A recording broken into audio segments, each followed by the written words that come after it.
Study IQ IAS, आपका selection हमारा mission. नमस्कार साथियों, अब नहीं देना है कॉम्पिटिटिव एग्जामिनेशन। लखीमपुर खीरी के 21 वर्ष के ऋतिक मिश्रा के आखिरी शब्द थे। तीसरी बार नीट परीक्षा देने वाला यह छात्र परीक्षा कैंसिल होते ही हार गया। ऐसी ही खबरें आपने गोवा और अन्य राज्यों से भी सुनी होंगी। ये बच्चे परीक्षा से नहीं हारे, इनको हमारे भ्रष्ट तंत्र ने मारा है। यह आत्महत्या नहीं है, यह सिस्टम द्वारा की गई हत्या है। आंकड़े देखिए, 2015 से लेकर 2026 के मध्य 148 परीक्षा घोटाले होते हैं, 87 परीक्षाएं रद्द होती हैं, 9 करोड़ बच्चों के भविष्य प्रभावित होते हैं। 148 परीक्षा घोटालों में सजा कितनों को हुई? सिर्फ एक को। सीबीआई ने 17 मामले दर्ज किए, ईडी ने 11 मामले दर्ज किए और किसी को भी सजा नहीं होती है। नीट और AIPMT जैसे मेडिकल परीक्षाओं में अकेले 15 घोटाले होते हैं। दोस्तों, अगर हम सिर्फ कोटा की बात करें तो कोटा का डेथ मीटर जरा देखिएगा।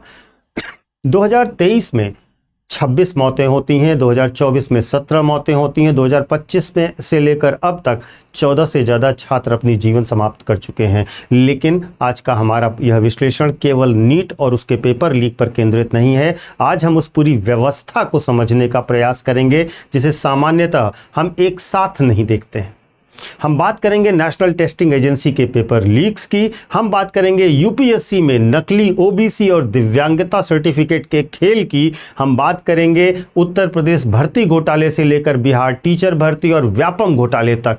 हम पूरे घोटाले के इकोसिस्टम को समझने का प्रयास करेंगे। दोस्तों, यह परीक्षा का संकट नहीं है, यह भारत के उस सबसे बड़े पाखंड का पर्दाफाश है जिसे हम सब एक कॉमन से वर्ड से जानते हैं, जिसे कहते हैं मेरिट।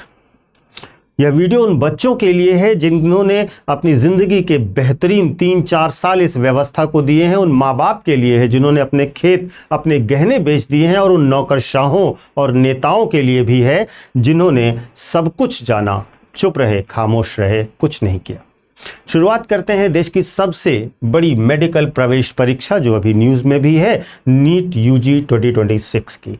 3 मई 2026 को 22 लाख छात्रों ने परीक्षा दी, लेकिन खेल 4 दिन पहले शुरू हो चुका था, यानी कि 29 अप्रैल को खेल शुरू हो चुका था, जब टेलीग्राम पर 500 से 600 सवालों का एक PDF तैर रहा था। जब राजस्थान पुलिस के स्पेशल ऑपरेशंस ग्रुप ने छापा मारा तो पता चला कि उस PDF के 120 से 140 सवाल असली पेपर से हूबहू मैच खाते थे। लेकिन सबसे घिनौना मोड़ तब आया जब सीबीआई ने दिल्ली कोर्ट में अपनी सबमिशन दी। सीबीआई ने बताया कि लीक का रास्ता कहीं बाहरी हैकर से नहीं बल्कि NTA के भीतर से बनाया गया था। पुणे के एक कॉन्ट्रैक्ट के जरिए शुभम खैरनार नाम के आरोपी तक पेपर पहुंचता है और पूरी साजिश का केंद्र था NTA का एक पेपर सेटिंग कमेटी का खुद का बायोलॉजी लेक्चरर।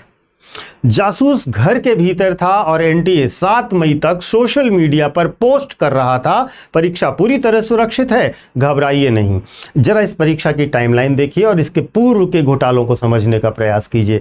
वर्ष 2015 से शुरू करते हैं। 2015 में AIPMT का एग्जामिनेशन होता है, पेपर लीक होता है, ब्लूटूथ डिवाइस से नकल होती है, सुप्रीम कोर्ट द्वारा परीक्षा रद्द की जाती है। 2021 में परीक्षा के 30 मिनट पहले सोशल मीडिया पर पेपर लीक हो जाता है। 2024 में ग्रेस मार्क स्कैंडल होता है और सुप्रीम कोर्ट में हफ्तों तक सुनवाई चलती है। 2026 में NTA का अपना कर्मचारी गिरफ्तार होता है और 21 जून से फिर से रीनीट की आदेश दिए जाते हैं। एक छात्र, आप कल्पना करिए, क्लास 9th से तैयारी शुरू करता है, कोटा जाता है, किसी बड़े संस्थान में एडमिशन लेता है जहां की 2 साल की महज ट्यूशन फीस 1,33,000 से 1,42,000 रुपए तक होती है। हॉस्टल और खाने का खर्च अगर मिला दें तो हर परिवार को लगभग 1.5 से 3 लाख रुपए पर ईयर खर्च करने पड़ते हैं बच्चे पर।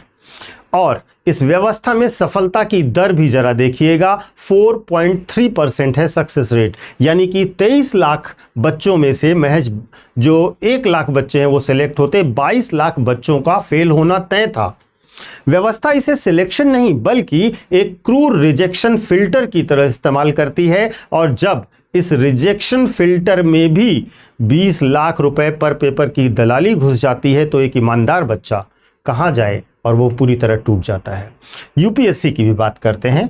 हमारे देश की सर्वश्रेष्ठ, सर्वोत्तम और सबसे बड़ी परीक्षा कराने वाली संस्था, देश की सबसे प्रतिष्ठित संस्था यूपीएससी सिविल सेवा परीक्षा कराती है। भारतीय प्रशासनिक व्यवस्था का जो मुकुट है।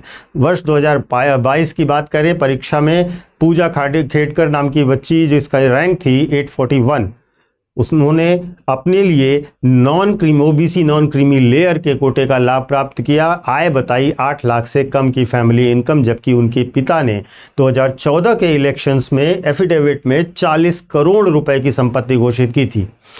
अब आप सोचिए, उन्होंने यूपीएससी के नियमों को चकमा देने के लिए और भी कई हथकंडे अपनाए। मैं इनको डिटेल में इसलिए बता रहा हूं क्योंकि आपको पता चले कि किस तरह से इसमें घोटाले हुए हैं, और ऐसे कई केसेस हैं। उन्होंने पीडब्ल्यूबीडी यानी दिव्यांगता कोटा के तहत मानसिक बीमारी, लो विजन और लोकोमोटिव एम्पेयरमेंट जैसे अलग अलग बीमारियों के लिए अलग अलग फॉर्म्स भरे, दावे किए। साथ ही साथ जो अटेम्प्ट सीमा 9 है, उन्होंने चीज़ें बदल बदल कर करीब 12 बार यह परीक्षा दी। सितंबर 2024 में भारत सरकार की डीओपीटी ने उनको सेवा से बर्खास्त कर दिया, लेकिन यह भी ध्यान रखिएगा कि 2025 मई में सुप्रीम कोर्ट ने उन्हें अग्रिम जमानत दे दी, यह कहते हुए कि उन्होंने कोई गंभीर अपराध नहीं किया है, यह कहते हुए कि वो कोई ड्रग लॉर्ड या आतंकवादी नहीं है। सवाल यह है कि वह एक सीट जो किसी एक ईमानदार और वास्तविक ओबीसी छात्र या दिव्यांग छात्र के हिस्से में आ सकती थी, उसका हक किसने मारा और उसकी जवाबदेही किसकी है। इसी तरीके से अगर आप देखिए तो आरटीआई एक्टिविस्ट विजय कुमार ने डीओपीटी को 22 ऐसे आईएएस, आईपीएस और आईआरएस अधिकारियों की सूची सौंपी है, जिन्होंने 2015 से 2023 के बीच में फर्जी ईडब्ल्यूएस, एससी, एसटी, ओबीसी और दिव्यांगता सर्टिफिकेट के दम पर यूपीएससी क्रैक किया है। सिविल सर्विस परीक्षा 2004 से 2000 में जो 1009 अभ्यर्थी हैं सफल होते हैं, और उनमें से कम 40 पर शक की सुई है और दस्तावेजों की स्क्रूटनी चल रही है। आप सोचिए, फर्जी दस्तावेज लगाकर इस देश में आप आईएएस बन सकते हैं। मैं आपको सिर्फ यह साबित करने के लिए इन उदाहरणों को बता रहा हूं। इसी प्रकार से नेक्स्ट मैं बात करूंगा एसएससी की, स्टाफ सिलेक्शन कमीशन, जिसे बच्चे आज की डेट में सुपर स्कैम कमीशन के नाम से जानते हैं। केंद्र सरकार की ग्रुप बी और ग्रुप सी की नौकरियां देने वाली संस्था स्टाफ सिलेक्शन कमीशन की कहानी बिल्कुल ऐसी ही है। हर साल 2 करोड़ से ज़्यादा युवा यहां आवेदन करते हैं। 21 फरवरी 2018 को एसएससी सीजीएल टीयर 2 के गणित के परीक्षा के दौरान पेपर लीक हो गया था और प्रश्न पत्रों के स्क्रीनशॉट फेसबुक पर लाइव तैर रहे थे। सीबीआई की जांच में पता चला कि एसएससी जो है वो एक प्राइवेट वेंडर से परीक्षा कंडक्ट कराती थी, नाम था सिफी टेक्नोलॉजीज, और पूरा का पूरा ये मामला आउटसोर्स था, जिसके सर्वर पर एसएससी का भी कोई नियंत्रण नहीं था। यानी कि जिसे सुरक्षा की जिम्मेदारी दी गई थी, उसी के कर्मचारियों ने पेपर बाजार में आउट कर दिया। जब छात्र मार्च 2018 में और जुलाई 2025 में इसके खिलाफ जंतर मंतर पर प्रदर्शन करने जाते हैं तो व्यवस्था ने उन्हें न्याय नहीं दिया, उनके ऊपर लाठियां बरसाईं। अगर आप ध्यान देंगे तो उस दौरान के कई वीडियोस आपके सामने आएंगे। प्रसिद्ध कोचिंग की कई सारी जो मैम हैं और कई सारे टीचर्स हैं, उन लोगों को पुलिस द्वारा सड़कों पर घसीटा गया। एक वायरल वीडियो भी देखा होगा जहां पर एक शिक्षक ने पुलिस वाले से पूछा था कि तुम हमारे सवालों से क्यों डरते हो। पुलिस वाले ने कहा तुम वर्दी पहनो फिर बात करो। शिक्षक ने जवाब दिया था एक बार शिक्षक बन के देखो तब समझोगे। यह संवाद इस देश के परीक्षा तंत्र की संवेदनशीलता का सबसे बड़ा प्रमाण है। राज्यों की स्थिति, अब हम आते हैं राज्यों पर। यूपी, बिहार, झारखंड, मध्य प्रदेश, राजस्थान, कौन से राज्य की बात करूं, राज्यों की स्थिति और भी बदतर है। 17-18 फरवरी 2024 को उत्तर प्रदेश पुलिस कांस्टेबल भर्ती परीक्षा का आयोजन किया गया। 60,244 पदों के लिए 48 लाख बच्चों ने परीक्षा दी और पूरा पेपर व्हाट्सएप पर लीक हो गया। एसटीएफ ने छापेमारी की, बिहार से आए सॉल्वर गैंग पकड़े गए, परीक्षा रद्द कर दी गई। 48 लाख बच्चों को एक बार फिर से उसी अनिश्चित अंधेरे में ढकेल दिया गया।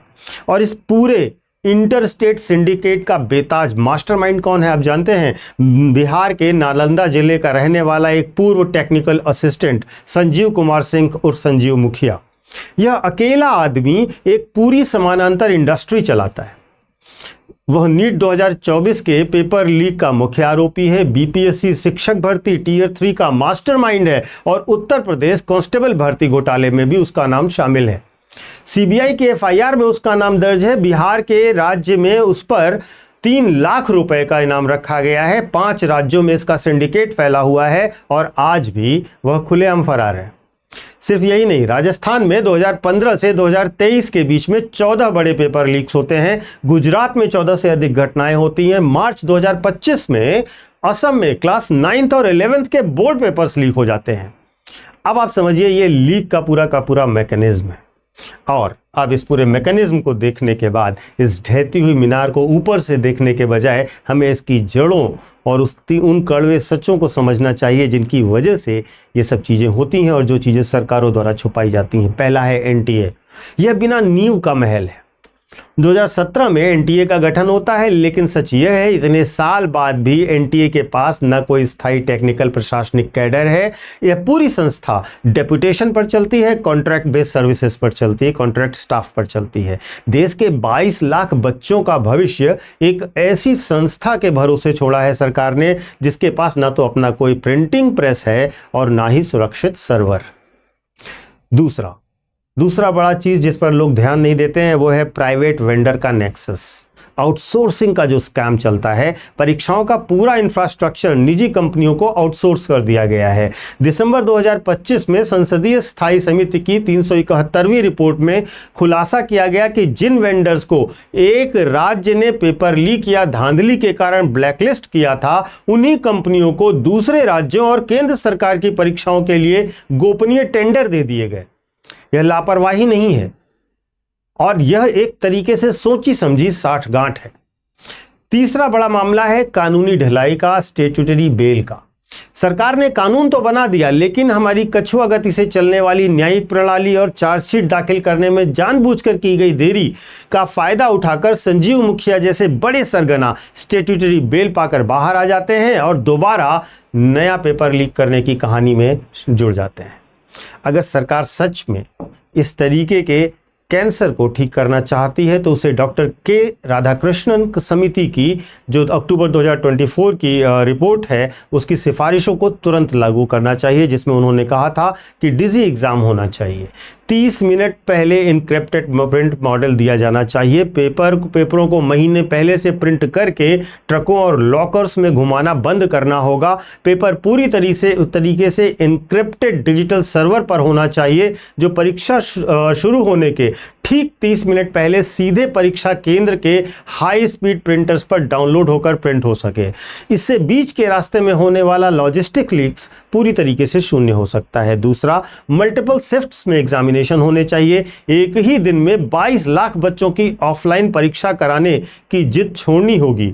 नीट जैसी परीक्षाओं को भी अलग अलग शिफ्ट में कंप्यूटर बेस्ड टेस्ट के मोड में लाया जाना चाहिए और अंकों का मिलान के लिए वैज्ञानिक नॉर्मलाइजेशन का इस्तेमाल किया जाना चाहिए। तीसरा, नेशनल टेस्टिंग के इंफ्रास्ट्रक्चर का निर्माण किया जाना चाहिए। निजी स्कूलों और साइबर कैफे को परीक्षा केंद्र बनाना बंद किया जाए।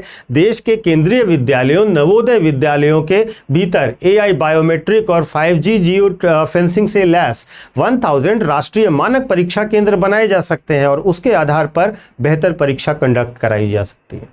तो दोस्तों, अंत में मैं आपसे एक सीधा सवाल पूछना चाहता हूं कि जिन लोगों की हत्याएं हुई, जैसे व्यापम घोटाले की मैं बात करूं तो व्यापम घोटाले में एक पत्रकार अक्षर सिंह की हत्या होती है, जो एक छात्रा के संदिग्ध मौत को कवरेज करने गए थे और खुद मृत पाए जाते हैं।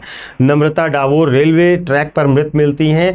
भूमिजा राजपूत ने नीट के एक रात पहले अपनी जान दे दी थी।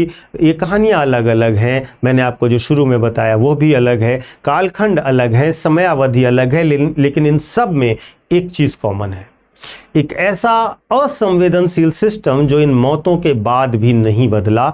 व्यापम में 40 से ज़्यादा लोग मरे थे, ढांचा नहीं बदला।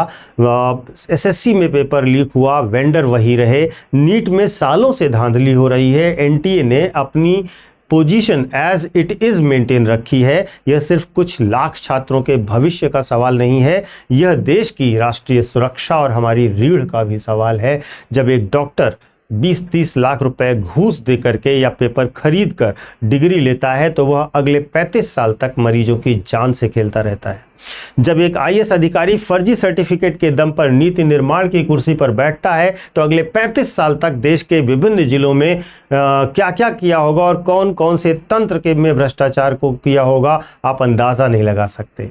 एक भ्रष्ट जो परीक्षा तंत्र होता है भविष्य में कितने बड़े भ्रष्टाचार को जन्म देता है, इसका अंदाज़ा कोई नहीं लगा सकता है। अगर आप एक छात्र हैं और इस वक्त मुझे सुन रहे हैं तो मेरी बात को बहुत ध्यान से बांध लीजिए कि यह आपकी असफलता नहीं है, यह पूरे के पूरे राजतंत्र और व्यवस्था की सामूहिक विफलता है। आप इनसे कहीं बेहतर डिजर्व करते हैं और बहुत बेहतर डिजर्व करते हैं। आप भी अपने विचार भी साझा कीजिएगा। मैं आपको अपने सोशल मीडिया हैंडल बता देता हूँ, यूपीएससी मेंटोर पंकज सर के नाम से आप मुझे कनेक्ट कर सकते हो इंस्टा और टेलीग्राम पर।